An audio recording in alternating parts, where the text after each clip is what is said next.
Tiger বোলারদের তাণ্ডবে কুল কিনারা খুঁজে পেলেন না নেদারল্যান্ডস ব্যাটাররা।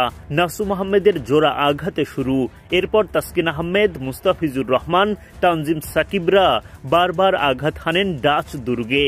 সাইফ হাসানের দুর্দান্ত ডিরেক্ট থ্রো। পুরুষদের আন্তর্জাতিক ক্রিকেটে প্রথম বাংলাদেশি নারী আম্পায়ার সাথিয়া জাকির জেসি দেন বুদ্ধিদীপ্ত সিদ্ধান্ত। টাইগার বোলার ফিল্ডারদের তোপের মুখে এদিনও বড় পুঁজি গড়ার স্বপ্ন পূরণ হয়নি নেদারল্যান্ডসের। সিলেটে সোমবার সিরিজের দ্বিতীয় টি-20তে টস জিতে আগে বোলিংয়ের সিদ্ধান্ত নেন বাংলাদেশ অধিনায়ক লিটন দাস। লেগ স্পিনার রিশাদ হোসেনের জায়গায় একাদশে সুযোগ পান বাঁহাতি অফ স্পিনার নাসুম আহমেদ। ইনিংসের তৃতীয় ওভারে নাসুমকে বোলিংয়ে আনেন অধিনায়ক লিটন, আর তাতেই দল পায় জোড়া সাফল্য। ওভারের দ্বিতীয় বলে নাসুমের কুইকার তেরে ফুরে মারতে গিয়ে ব্যাটের কানায় লাগিয়ে ক্যাচ দেন নেদারল্যান্ডস ওপেনার ম্যাক্স ওদাউদ।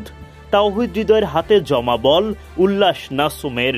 পরের বলে ফের আঘাতে স্পিনারের, এবার ফেরালেন তেজা নিদা মানুরুকে।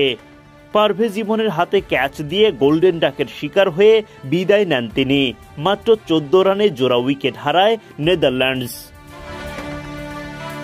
ডাচদের 3 নম্বর উইকেট তুলে নেন পেসার তাসকিন আহমেদ। তার স্লোয়ারে বিভ্রান্ত হয়ে ক্যাচের সুযোগ করে দেন বিক্রমজিৎ সিং।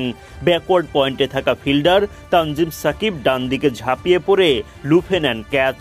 তাসকিনের পকেটে জমা উইকেট। পাওয়ার প্লের 6 ওভারে নেদারল্যান্ডস মাত্র 40 রান তুলতেই 3 উইকেট শিকার করে নেয় বাংলাদেশ। নেদারল্যান্ডস অধিনায়ক স্কট এডওয়ার্ডসের উইকেট শিকার করেন মুস্তাফিজুর রহমান। দৌড়ে গিয়ে দারুণ একটা ক্যাচ নেন পারভেজ ইমন। দুর্দান্ত ডিরেক্ট থ্রোতে নোয়া ক্রোয়েসকে রান আউট করেন সাইফ হাসান।